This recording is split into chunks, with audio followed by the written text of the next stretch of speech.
Hello, patron, and welcome back to my life. Writer Wednesday, where I give you my tips and advice on the art and the business of writing and tell you how I do what I do as an indie author. Quick housekeeping note, I have a big announcement about Writer Wednesday and how it's going to change slightly going forward into the future. So if you want to, you can skip to the end of the video at this time code, which will hopefully be appearing over my face, where I will start talking about the announcement. Today we're talking about craft, and specifically the second act. The second act is one of the hardest parts of your story for many writers, myself included. It's the part in the middle, and a lot of people just don't seem to know what to do with it. Oftentimes we start off our books and we've got like a really great idea for a beginning, and sometimes we even know how we want the book to end, but getting there is the rough part. So the way that I address and deal with my second act builds off of a video that I made a few weeks ago about theme. And as I talked about in that video, the theme is the message of your story. It's sort of the point, the lesson to be learned from the story you're telling. And your theme, every theme, has a lot of facets to it, a lot of different sides. So your second act, at least in my view, is a way to explore a lot of the miscellany about your theme, a lot of the ways that it can be interpreted and seen and demonstrated, which means that you need to spend time thinking about your theme and the different ways that it manifests itself and how you can represent those in the story that you're trying to tell. So let's go over a couple of examples. The first one is like very, very simple. It is from the book Save the Cat, where he talks about a comedy film, Stop or My Mother Will Shoot. This is a comedy movie about a guy whose mom basically comes along on a ride along with him as a cop and actually gets involved in the business of police work. Now, the movie didn't have a big theme, it just had a comedic premise. The mom coming alongside the cop on his regular job. And so the second act was basically just an exploration of a lot of the different ways that could be very, very hilarious. One example that he gives in the book is a car chase scene where the mom ends up driving the car during a car chase, but she drives the car during the car chase like a mom would, going very slow, stopping and obeying all the traffic laws, and whenever she hits the brakes a little hard, she like puts her hand in front of her son. That's just kind of a funny idea. And then when you have like a gunfight, how would a mom be in a gunfight, etc., etc. All of these things that you see in cop action movies, how does it work if the cop's mom is there as well, or instead? So now my example of this is from my most recent Underrealm book, Weremage, and how I dealt with the second act there. So the big theme of that book is that when someone believes they are on a holy, all-important mission that is, very important to the fate of their country or their world or whatever, if they get a little too caught up in that idea, they can lose sight of the things that are around them, themselves and their friends, and that can often be disastrous. And so the second act of the book became a series of decisions that Lauren makes that are just really bad decisions that ignore her own safety and the well-being of her friends and everything in her immediate surroundings, because she believes that her big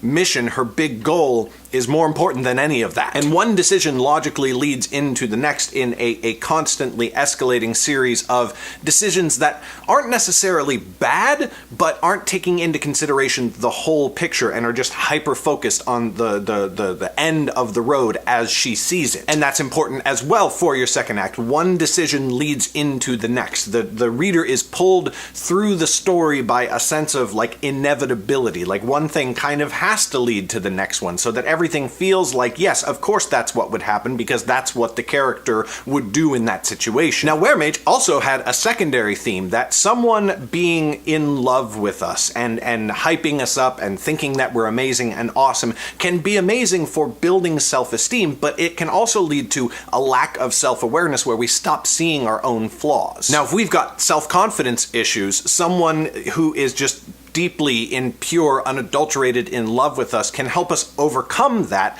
but then it can create its own set of issues. Lauren grew up in an abusive household and didn't have a very high concept of her own self-worth, and Chet showing up and just being completely, totally in love with her helps to overcome that, but then it starts to make her think that she's a little bit infallible and that everything that she decides is right, and she has to deal with that, and she does so in the second second act. Now, the most powerful thing, in my opinion, about doing your second act this way is that when everything is related to or an exploration of your theme, that tends to mean that everything ties together at the end of the book. When everything wraps up, everything sort of dovetails into a very natural ending. It makes the conclusion more powerful because it's not just the conclusion of your story, it's the conclusion of your theme. And so it has a direct relationship to so much else or everything else that has come before it in the book. So how do you take this idea and actually apply it? Well, what you've got to do is you've got to sit down and you've got to spend some time thinking about your theme. What is it, first of all, and then what does it actually mean? How does it manifest itself in the real world, in the life of somebody who is caught on one side or another of your theme? Think about the ways that it can be applied, the situations that it would affect, and then demonstrate that in your second act. Use that as your method of putting out all of your arguments about your theme, the way that you feel about it and why. Now, I'm talking about it in a little bit of a maybe oversimplified way, making it sound very easy. It's not. This is honestly like one of my toughest jobs as a writer. I don't feel like I struggle when I write description or dialogue. I feel like this is where I have to put in the most work, because what am I trying to say with the book? Okay, but like, what does that actually mean? You have to find like the actual meaning and how that really applies itself when people find themselves in the situation that your theme is discussing. But I do all that work because I think that the payoff is totally worth it. That conclusion where everything comes together and you can see how you've been building to the final argument of the book with everything that has come beforehand is just,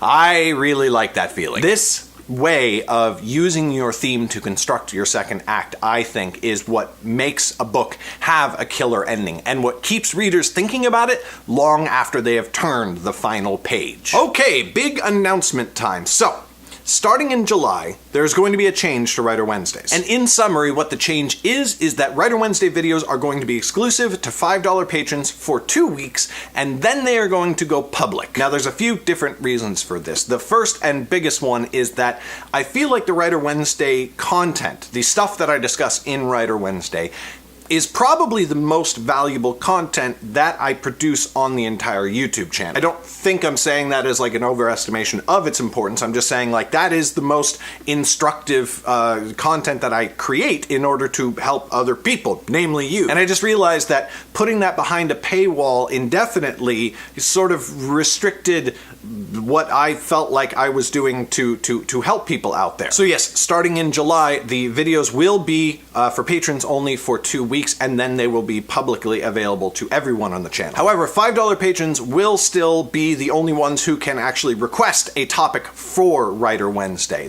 You will be able to say, oh, hey, can you please talk about this? And when I discuss it, I will still name the person who made the request and mention that they're a patron and thank them very much for their support. So that's what's going to be happening starting in July. I just wanted you to know that, because if you are a $5 patron who only did that for the Writer Wednesday videos and you don't think that that's worth it to you anymore because they'll be publicly available anyway and you don't mind waiting, then great. And I totally understand, and just so you know, that's what it's going to be starting in July. And that is all I've got for you today, patron. As always, if you are a $5 patron, let me know if there's a Writer Wednesday topic that you want me to discuss in the comments, either on Patreon or on YouTube, or I guess just on Patreon, because then I know that it's coming from a patron. So leave that in the Patreon comments, and I will address it in a future Writer Wednesday video. Thank you so much for watching. Thank you, as always, for your incredible support, and I will see you next Wednesday. Bye!